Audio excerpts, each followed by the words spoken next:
maka di sini dari pemenang dari sekolah yang di sini, guru honorer ini tidak bisa menempati formasi yang ada di sini. Meskipun saat ini bisa melakukan pendaftaran pelamaran atau memilih formasi di sini. Pada video sebelumnya ada teman yang bertanya di kolom komentar, misalkan izin bertanya, apakah sisa formasi di akun masing-masing memang hanya sisa dari P1 sampai P3 atau jika sudah ada guru P4 yang memilih sekolah-sekolah terlebih dahulu maka belum memilih mendapatkan sekolah sisa yang belum dipilih. Kemudian di sini coba kita akan melakukan pembahasan terkait tentang hal itu. Ya benar, kalau misalkan kita analogikan itulah seperti ini teman.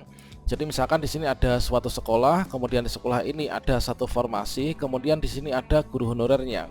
Sementara itu, mengapa di sekolah lain yang tidak ada formasinya, guru honorernya ini bisa memilih formasi yang ada di sekolah kita? Padahal kita ini menjadi guru induk ya di sana. Kemudian di sini ada sekolah lain juga yang guru induknya itu bisa memilih formasi di tempat kita. Kemudian ada guru di sekolah lain juga memilih formasi di sekolah kita. Sementara di sini ada sekolah yang tidak ada formasi dan juga nggak ada guru honorernya. Nah, berikutnya adalah kita akan menyajikan sebuah informasi terkait tentang peta persaingan seleksi pelamar umum P3K 2022. Kira-kira di sini nanti untuk ketentuan pemilihan formasi pelamar umum itu sebenarnya bagaimana? Bagaimanakah strategi kita? Silahkan simak video ini sampai selesai. Namun sebelum kita lanjutkan, perlu saya ingatkan, bagi teman-teman yang mungkin baru pertama kali menemukan channel ini, silakan klik tombol subscribe-nya dan aktifkan notifikasi loncengnya, sehingga nanti jika ada update video terbaru, teman-teman tidak akan ketinggalan informasi. Baiklah sobat semuanya, sekarang coba kita cek kembali ya, yaitu terkait tentang pelamar umum atau P4, yang mana di sini untuk pelamar umum atau yang dimasukkan dalam kategori P4 ini nanti mengikuti seleksi, yaitu dari teman-teman pelamar prioritas umum ini terdiri dari guru honorer sekolah negeri masa kerja kurang dari 3 tahun, kemudian dari lulusan PPG dan juga guru honorer sekolah swasta. Nah, mana untuk nanti seleksi dengan tes ini adalah menggunakan 1NBK, ini menggunakan mekanisme yang sama dengan seleksi P3K guru tahun 2021 kemarin. Nah, berikutnya dalam seleksi menggunakan 1NBK untuk pelamar umum, di sini nanti teman-teman itu harus memenuhi passing grade ya. Untuk passing grade sampai saat ini belum ditentukan oleh panitia seleksi nasional. Kita pantau nanti menjelang pelaksanaan seleksi kompetensi untuk pelamar umum. Nah, berikutnya di sini untuk teman-teman itu adalah jika memang dalam satu formasi itu diperebutkan oleh beberapa guru honorer yang sama-sama pelamar umum, nanti di sini pada intinya kita itu nanti bersama-sama semuanya itu mengikuti seleksi kompetensi. Nah, untuk seleksi kompetensi pelamar umum itu mengikuti mengerjakan tes kompetensi teknis, nanti untuk bobotnya adalah 60% ya. Kemudian manajerial ini kemudian digabung dengan sosiokultural dan juga pertanyaan wawancara, bobotnya adalah 40%. Nah, selanjutnya di sini dikarenakan untuk ujian P3K itu berbeda dengan CPNS karena tidak ada seleksi kompetensi dasar ya atau SKD, yang ada itu hanya seleksi bidang atau seleksi kompetensi teknis saja. Nah, selanjutnya di sini untuk teman-teman peserta yang sudah memiliki sertifikat pendidik tetap ikut tes, namun nanti jika lengkap maka nanti akan mendapatkan afirmasi ya secara penuh. Namun kalau misalkan sertifikat kita ini ternyata bermasalah atau enggak terbaca, maka nilai kompetensi teknis ini tadi yang akan digunakan. Namun semua ini meskipun kita punya serdik, tetap semua harus lulus passing grade ya, mulai dari passing grade manajerial maupun juga passing grade untuk yang sosiokultural. Nah, kita cek kembali ya, yaitu pada paragraf yang ke-8 di juknisnya terkait tentang penambahan nilai. Nah, untuk penambahan nilai itu tertera pada paragraf yang ke-8 dari juknis seleksi P3K guru tahun 2022. Nah, tepatnya di sini ada pada pasal ke-38 ya, yang mana untuk kompetensi teknis bagi pelamar umum itu diberikan penambahan nilai dengan ketentuan sebagai berikut. Yang mana di sini untuk pelamar umum yang memiliki sertifikat pendidik di sini nanti langsung lulus ya, yaitu mendapatkan afirmasi 100%. Kemudian untuk teman-teman yang penyandang disabilitas ini mendapatkan 10% ya untuk afirmasinya. Kemudian untuk penambahan nilai inilah akumulatif dari yang 100% ditambah dengan 10% lah merupakan nilai maksimal dari kompetensi teknis ya teman. Nah selanjutnya di sini manakala terjadi sebuah hasil yang seperti ini ya. Nah nanti akan di-ranking teman.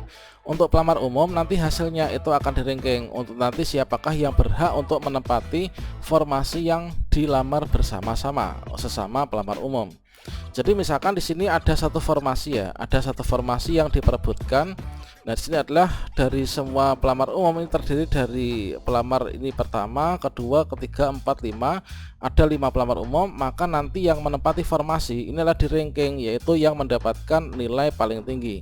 Sekarang di sini ada nilai akhir 547, di bawahnya adalah 508 dan seterusnya. Maka nilai yang paling tinggi lah yang nanti akan menempati formasi yang diperebutkan ini.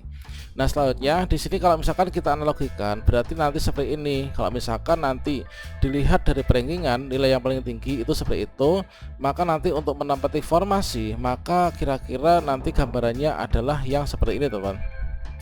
Jadi misalkan di sini ya, misalkan di sini ada satu formasi dalam satu instansi misalkan ya, dalam satu instansi ini hanya terdapat satu formasi. Kemudian di formasi ini di sekolah ini ada guru induknya. Ini adalah juga sama-sama P4 ya. Ini adalah juga P4, kemudian yang lain ini juga P4. Jadi dalam satu instansi ini ada 4 guru honorer statusnya pelamar umum, untuk formasinya hanya buka satu ya di sekolah A ini. Nah selanjutnya di sini peta persaingannya, seluruh guru honorer ini bisa memilih formasi yang ada di sekolah ini. Nanti dalam sistem ini akan ada yaitu pemilihan formasi yang ditempatkan di sini. Namun jika nanti peserta yang pertama ini yang punya formasi ini lulus mendapatkan nilai yang paling tinggi, nilai 547 ini, maka formasi ini akan diberikan kepada dia. Yang lain nanti tidak akan bisa mendapatkan formasinya. Namun jika di sini yang menjadi juara satu, misalkan juara satu adalah yang peserta di sini, kemudian di sini adalah untuk yang mendapatkan ranking 2, kemudian di sini ranking 3, kemudian di sini adalah ranking 4 misalkan.